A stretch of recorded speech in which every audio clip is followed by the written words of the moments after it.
speaking of the North, let's move to the opposite conference, the AFC North, where my Pittsburgh Steelers showed up and showed out. We'll get to the Jets in our final segment with the top 2 point getters. But the Pittsburgh Steelers, controversial move by Mike Tomlin to start Russell Wilson. And as Coach Tomlin said after the game, that's why I'm highly compensated. Russell Wilson, 3 total touchdowns, 0 turnovers. The Steelers, after being down 15-6, score 31 straight to win 37-15. They're tied atop the division with the Baltimore Ravens, who've won 5 games in a row after starting 0-2, dominate Tampa Bay 41-31 in a game that, with a score, is not indicative of how much Baltimore and Lamar Jackson, particularly with 5 touchdowns, truly showed up and showed out. So it's a tied division. We know Ravens Steelers have been going at it for years. I'll ask you first, Eric. Can the Steelers with Russell Wilson, despite obviously the Ravens being the more successful playoff team as of late, can the Steelers with Russell Wilson beat out Baltimore for that division? I don't think they could beat out Baltimore, but they are a better team with Russell Wilson. He's a veteran quarterback. The guys seem to like him. Everybody was celebrating with him on the sideline, but Baltimore is just too stacked. They're another veteran team too, been doing this for years with more or less the same guys. I just don't see Pittsburgh overtaking that. I do see them having a good season. It's going to be interesting to see where either Russell Wilson or Justin Fields goes at the end of the season, because they're both on a 1 year.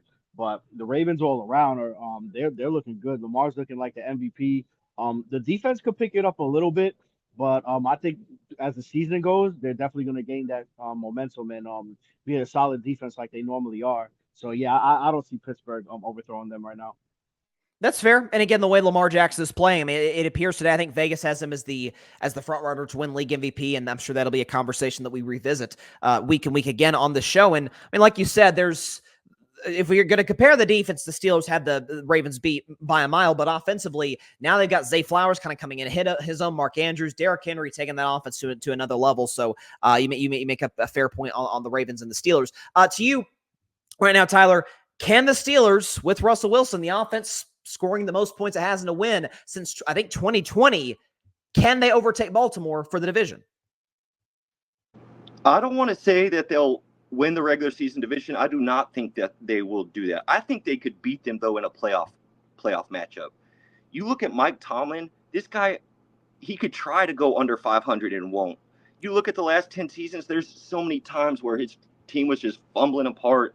He played with Mitchell Trubisky, Mason Rudolph, Randolph getting hit over the head by Myles Garrett. I mean, it was just a shit show for a long time in Pittsburgh. And Mike Tomlin is the reason why they're so steady, because he's just such a voice in the room. He's such a leader of men that whenever you have Mike Tomlin on your side, you got a chance. So I wouldn't count them out of even the division, but they got a lot of work ahead for that. But let's say you're Lamar Jackson and you got a wild card matchup against Pittsburgh. I'm not so sure about that. And so Pittsburgh can be lethal if they could all come together. I'll have to admit, I was out on Russell Wilson. I thought Fields was going to lead this team. Really did. I even tweeted about it. I said, Russell's done. He's got to be done. But the decision made to bring him back and it worked out well for them, man, that's some big time moves right there. You got to be happy if you're a Pittsburgh fan. Oh, listen, I'm very happy, but also, cautiously optimistic, because it is one game against a team of the Jets I don't think is very good, and we'll get to them obviously in our final segment. But to your point about Mike Tomlin, like that's, I thought it was as impressive a job coaching as I saw what he did a year ago with what I thought was probably the worst OC in football, Matt Canada, to do it with, like you said, Trubisky, Pickett, Rudolph, three absolute certified backup quarterbacks in this league, and to be able to turn the offense on a dime from a Justin Fields who, while his numbers weren't going to be eye-popping, had led you to a 4-2 record, turned it to the veteran Russell Wilson. It's a different story. So good points by you, Tyler. And listen, not many people can lead a group of people like Mike Tomlin. So I think you're spot on the money there. Arthur, you're the Ravens fan, so I'll ask you, can the Steelers with Russell Wilson potentially overtake your Baltimore Ravens for the AFC North? Nah, buddy. Sorry. Probably in your dreams. But nah. Those first 2 games were rough, right? And then all of a sudden they finally figured it out. Oh, we give this guy named Derrick Henry, who we got in the offseason. Actually, no, we stole him from the Cowboys, right? We got him in the offseason for this exact reason. So he can be dominant with the already most versatile, most dynamic quarterback besides, Patrick Mahomes in the league in Lamar Jackson. So right now you got 1,811 passing yards, 15 touchdowns, 2 interceptions. That's 5th in passing yards for Lamar. He's tied for 2nd in passing touchdowns. He only has 2 interceptions. And then Derrick Henry, the Kang, 1,476 rushing yards right now in the season as a team, 6.2 yards per carry for 10 touchdowns. 1st in carries, 1st in rushing yards, 1st in touchdowns.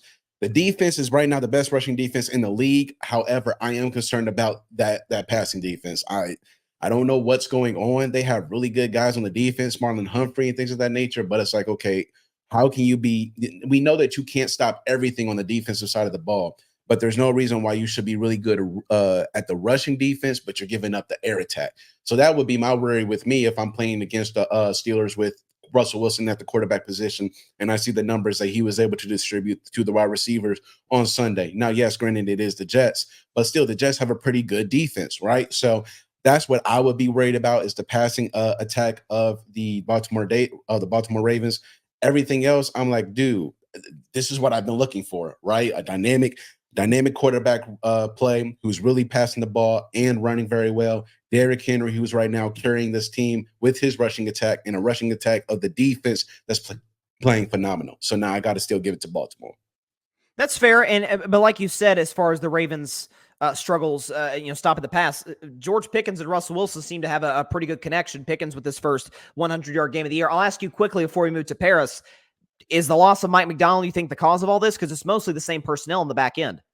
Yeah, gotta be. It's just a trust thing, right? And so I think that it can be frustrating at times, when as a defense, right, you seem to have things going, and all of a sudden that guy who seemed to be your glue or be the coach that you needed or somebody on your roster, they leave, right? So right now the loss of McDonald is weighing heavy on them, and hopefully they can get it together. Yeah, no, I think that's fair. To you finally, Paris, can the Steelers with Russell Wilson potentially overtake the Ravens for the AFC North? No, Russell Wilson or Justin Fields, I don't think it's going to happen. And I think you guys are also forgetting y'all still have Joe Burrow and Jamar Chase in your division. So y'all are worried about, keeping up with the Ravens. I see the Bengals overtaking y'all by the end of the season.